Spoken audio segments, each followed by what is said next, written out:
National council of arts اور اکادمی ادبیات کے تعاون سے اسلام آباد میں منٹو ہمارا ہم عصر کے عنوان سے قومی ادبی سیمینار کا اہتمام کیا گیا۔ اسد محمد خان، مبین مرزا، نزہت منٹو، افتخار عارف، احمد جاوید، مظہر جمیل، محمد منشایات اور محمد حمید شاہد نے منٹو کے فن و شخصیت کے حوالے سے گفتگو کی۔ مقررین کا کہنا تھا کہ منٹو اردو ادب کا ایسا عظیم افسانہ نگار ہے جس نے نہ صرف زبان کو چست کیا بلکہ ایسے موضوعات کو کہانی کا روپ دیا جن پر سوچتے ہوئے لوگوں کی روح کانپ جاتی ہے۔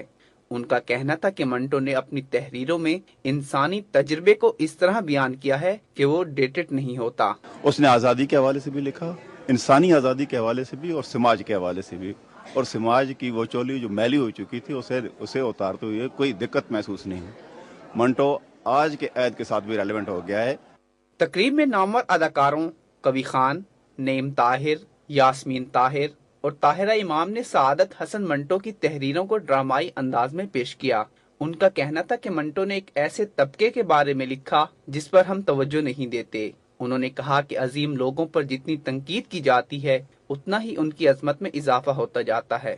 عظیم شخصیت کے مالک تھے سعادت حسن منٹو، اور ان کا ایک بہت بڑا مقام تھا جو کہ ہر سال اس قسم کی تقریبات کے بعد بڑھتا ہی جائے گا۔ تقریب میں سعادت حسن منٹو کے افسانے پر تشکیل دیا گیا ڈرامہ نیا قانون بھی اسکرین پر پیش کیا گیا۔ ڈرامے کے ہدایت کار سرمد صہبائی نے کہا کہ منٹو ہمارے ہم عصر ہیں، آج کے حالات انہیں پہلے بھی نظر آ رہے تھے۔ میں نے ان افسانوں کو لے کے کریکٹرز کو فلیش آؤٹ کیا اور ان کو ایک نئی انٹرپریٹیشن دی، اس لیے کہ منٹو صاحب ہمارے کنٹمپرری ہیں، ہمارے ہم عصر ہیں، کہ آج کے جو حالات ہیں وہ پہلے بھی ان کو نظر آ رہے تھے۔